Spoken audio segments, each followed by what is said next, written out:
பா, எங்க காலேஜ்ல ஒரு ப்ராஜெக்ட் பா. அவங்க உங்க பேரண்ட்ஸ் கிட்ட few questions கேட்க சொல்லிருக்காங்கப்பா. உங்ககிட்ட கேக்கட்டாப்பா? ஓ எஸ். உங்க முழு பேர் என்னப்பா? ராஜேஷ் சின்னசாமி. ஸ்கூல் படிக்கும்போது அப்பவும் ராஜேஷ் சின்னசாமி. உங்களுக்கு எவ்வளவு ஃப்ரெண்ட்ஸ்ப்பா? ஸ்கூல் படிக்கும்போது நிறைய ஃப்ரெண்ட்ஸு. காலேஜ் வந்ததுக்கப்புறம் அதை விட கொஞ்சம் அதிகம். இப்போ பிஸ்னஸில் நிறைய ஃப்ரெண்ட்ஸ் இருக்காங்க. உங்க ஃப்ரெண்ட்ஸ் எல்லாம் இன்னும் மெயின்டைன் பண்றீங்களா? ஆல்மோஸ்ட் சம் ஃப்ரெண்ட்ஸை டெய்லி கூட ஈவினிங்ல நாங்கள் மீட் பண்ணுறோம் இல்லையா, எந்த ஃப்ரெண்ட்ஸையும் நான் மிஸ் பண்ணுறதே இல்லை. நம்ம இந்த வீட்ல எத்தனை வருஷமா இருக்கோம்? எங்கள் அப்பா இங்கே தான் பிறந்தாரு. மொத்தம் 3 ஜெனரேஷனா இந்த ஒரே வீட்டில் தான் இருக்கோம். உங்க ஹெல்த்தை கரெக்டா மெயின்டைன் பண்றீங்களாப்பா?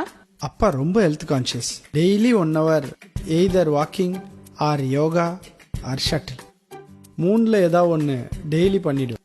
தெரியுது இல்லையா, இந்த வயசுலயும் இது வரைக்கும் நோ ஹாஸ்பிட்டலைஸ்ட், நோ சர்ஜரி. அப்பா, உங்களுக்கு பிடிக்காத ஒரு விஷயம் மத்தவங்களுக்கு பிடிக்குங்கிறதுக்காக பண்ணிருக்கீங்களா? No chance. மற்றவங்களுக்காக நமக்கு பிடிக்காத விஷயத்த நான் பண்றதே இல்லை. சூப்பர்ப்பா, எல்லா கொஸ்டின்ஸ் ஓவர். இதே மாதிரி கொஸ்டின்ஸை நான் இன்னொருத்தவங்க கிட்ட கேட்டிருக்கேன். அவங்க பேசினதை ரெக்கார்ட் பண்ணிருக்கேன். கேக்குறீங்களாப்பா? யாரது? நீங்களே கேளுங்கப்பா. உங்க ஃபுல் நேம் என்னமா? காயத்ரி ராஜேஷ். ஓ, அம்மாவா? கல்யாணத்துக்கு முன்னாடி காயத்ரி சுப்பிரமணியம். இப்போ உங்களுக்கு எத்தனை ஃப்ரெண்ட்ஸ் இருக்காங்கம்மா? சுமதி, ஸ்ரீஜா, அனிதா, அவ்வளவுதான். மேரேஜுக்கு முன்னாடி? அப்போ கணக்கே இல்லம்மா. ஸ்கூல் ஃப்ரெண்ட்ஸ், காலேஜ் ஃப்ரெண்ட்ஸ், வீட்டு பக்கத்துல இருக்கிறவங்க நிறைய பேர் இருந்தாங்க. ஆனா இப்போ அப்பாவுக்கு யாரெல்லாம் ஃப்ரெண்ட்ஸோ அதுல சில பேரோட ஒய்ஃப் தான் எனக்கும் ஃப்ரெண்ட்ஸ். உங்க ஹெல்த்தை கரெக்டா மெயின்டைன் பண்றீங்களாமா? டைம் இருந்தா பண்ணலாம். காலையில ஒன்னு காலேஜுக்கு அனுப்பணும், தம்பிய ஸ்கூலுக்கு அனுப்பணும், அப்பாவை ஆபீஸ்க்கு அனுப்பணும், அதுக்கப்புறம் வீட்டு வேலை இதெல்லாம் இருக்குல்ல.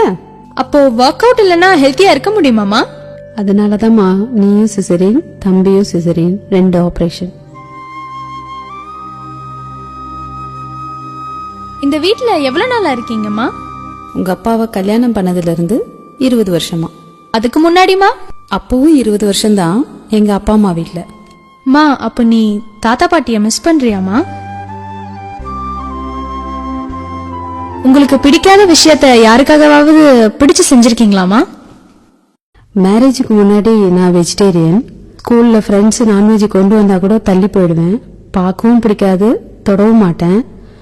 ஆனா இப்போ உங்க அப்பாக்காக நான்வெஜ் சமைக்கிறேன். என்னாச்சுப்பா? அதை தொட்டு சமைக்க பிடிக்காது, பட் உங்க அப்பாவுக்காக.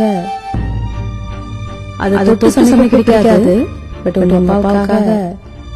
அவள்தான் நமக்கு உலகம். அவளோ தன் தாய் வீட்டின் கதவு தட்டும் ஓசையை கூட பள்ளிச் சத்தத்தில் தான் உணர்கிறாள். அவள் வாழ்ந்த வீட்டுக்கும் வாழ்க்கைப்பட்ட வீட்டுக்கும் இடையில் மழை, வெயில், காற்று, வானம், பூமி, பறவை, கனவுகள், தோழிகள், குலதெய்வமும் கூட மாறித்தான் போய்விட்டன. அவளது ஒரு கண்ணில் சூரியன், ஒரு கண்ணில் நிலவு, 2 விழிகளையும் மூடி அவள் உறங்கியதே இல்லை. அவளது ஒரு மார்பில் தாய்ப்பால், ஒரு மார்பில் காமத்துப்பால், 2க்கும் இடையில் அவள் இதயம் அவளுக்காக துடித்ததே இல்லை. அவளது பெயரில் பாதி இப்போது கணவனுடையது.